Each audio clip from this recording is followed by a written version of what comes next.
We'll start with this now. A former radio DJ will today appear in the Randburg Magistrate's Court on charges of instigating violence. They arise from last week's protests and looting. The presidency has said there are 12 people that the government believes are at the centre of the orchestrated economic sabotage. Indeed. We'll start with this, where the first suspect was arrested just last week in Gauteng for allegedly inciting violence through social media. Our reporter, eNCA's Govan Whittles, is at the Randburg Magistrate's Court and he joins us live.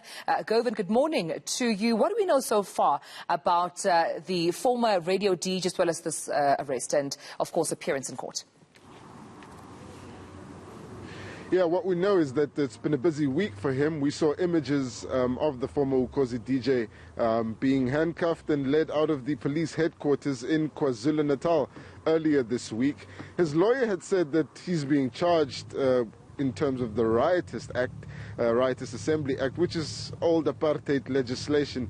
And they seem very unhappy about that. But the reason why we are here at the first appearance of this former Ukhozi radio DJ is because he allegedly incited people to cause violence while addressing the media. That was in Maboneng while the protests were going in KwaZulu-Natal, where he allegedly said that the president should release former President Jacob Zuma or all hell would break loose. He retracted those statements later on and made a public video calling on people to refrain from looting, to stop what they're doing and to observe the law. But the police minister, Bheki Cele, had made it clear that he is one of the people that they would be looking at in terms of those that may have instigated the public violence.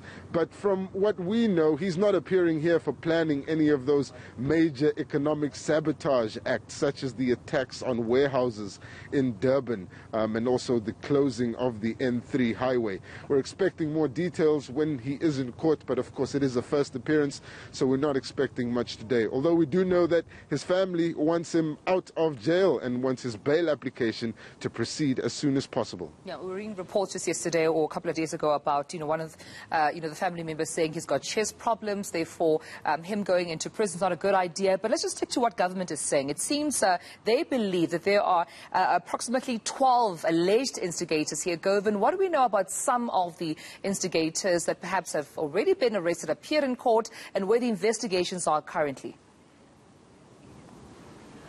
It does appear that the police have so far managed to arrest people who had been sending either WhatsApp voice notes, messages, or making posts on social media, which could be interpreted as inciting people to cause public violence, particularly to go out there and protest at the malls, perhaps even loot. So far, it doesn't look like they've arrested anyone for planning an insurrection. We know that the former mayor of eThekwini, Zandile Gumede, went to go lay a charge at a police station. She's unhappy that she's being associated with the instigators and wants to make it clear that she had no hand in this. Then in Ebeja, Nelson Mandela Bay, Andile Lungisa, yesterday releasing a statement. He is an avid supporter of former President Jacob Zuma and saying that he was called in for questioning by the Hawks, who had accused him of trying to assemble an arsenal to overthrow the country.